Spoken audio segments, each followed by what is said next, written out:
Hamas ও হিজবুল্লাহর হামলার প্রবল চাপে অনেকটাই কোণঠাসা হয়ে পড়েছে নেতানিয়াহুর বাহিনী।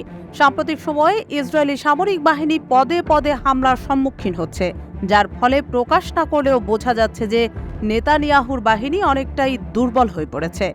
এই পরিস্থিতিতে কিছুটা চাপ স্থিতিশীল করতে চলমান সংঘাত নিয়ে আলোচনা করতে যুক্তরাষ্ট্র গেছেন ইসরায়েলের প্রতিরক্ষামন্ত্রী ইয়োভ গ্যালান্ট।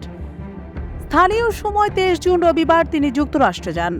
ইসরায়েলি প্রতিরক্ষা বাহিনীর ডেপুটি চিফ অব স্টাফ প্রতিরক্ষামন্ত্রীর সঙ্গে এই সফরে রয়েছেন। এই সফরে গ্যালান্টের যুক্তরাষ্ট্রের প্রতিরক্ষামন্ত্রী লয়েড অস্টিন, পররাষ্ট্রমন্ত্রী অ্যান্টনি ব্লিংকেন সহ দেশটির গুরুত্বপূর্ণ কর্মকর্তাদের সঙ্গে তাৎপর্যপূর্ণ আলোচনা হওয়ার কথা রয়েছে। গত 7 অক্টোবর থেকে লেবাননের হিজবুল্লাহর সঙ্গে ইসরায়েলের আন্তঃসীমান্ত উত্তেজনা বেড়েছে। দিন যত গড়াচ্ছে হিজবুল্লাহ তার শক্তি প্রদর্শনে আরও সচেষ্ট হয়ে উঠছে। লেবাননের সঙ্গে ইসরায়েলের উত্তর সীমান্তেও উত্তেজনা ছড়িয়ে পড়েছে। ইরান সমর্থিত হিজবুল্লাহ সেনাবাহিনীর সঙ্গে এখন প্রতিদিন আন্তঃসীমান্ত গোলাগুলি চলছে, যা সর্বাত্মক যুদ্ধের ভয় বাড়িয়েছে।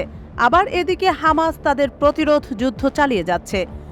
প্রধানমন্ত্রী বেনিয়ামিন নেতানিয়াহু ইসরায়েলের শীর্ষ মিত্রের কাছ থেকে মার্কিন অস্ত্র ও গোলাবারুদ সরবরাহ করার বিষয়ে দ্রুত অগ্রগতির আশা প্রকাশ করেছেন, যা সাম্প্রতিক মাসগুলোতে তীব্রভাবে হ্রাস পেয়েছে।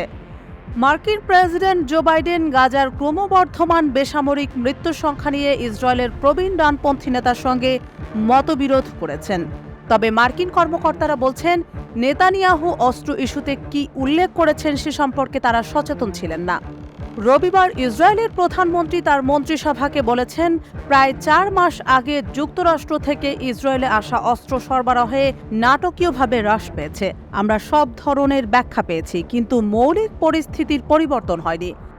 গ্যালান্ট সফরের প্রসঙ্গে বলেছেন, গাজা ও লেবানন নিয়ে আলোচনা করবেন। তিনি প্রতিশ্রুতি দিয়েছেন, গাজা, লেবানন এবং অতিরিক্ত এলাকায় প্রয়োজন হতে পারে এমন যে কোনো পদক্ষেপের জন্য আমরা প্রস্তুত।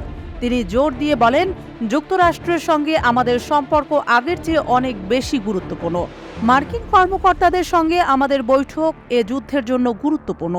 আমরা আশা করছি যুদ্ধক্ষেত্রে আমাদের যে কোনো ধরনের সাহায্যে যুক্তরাষ্ট্র এগিয়ে আসবে।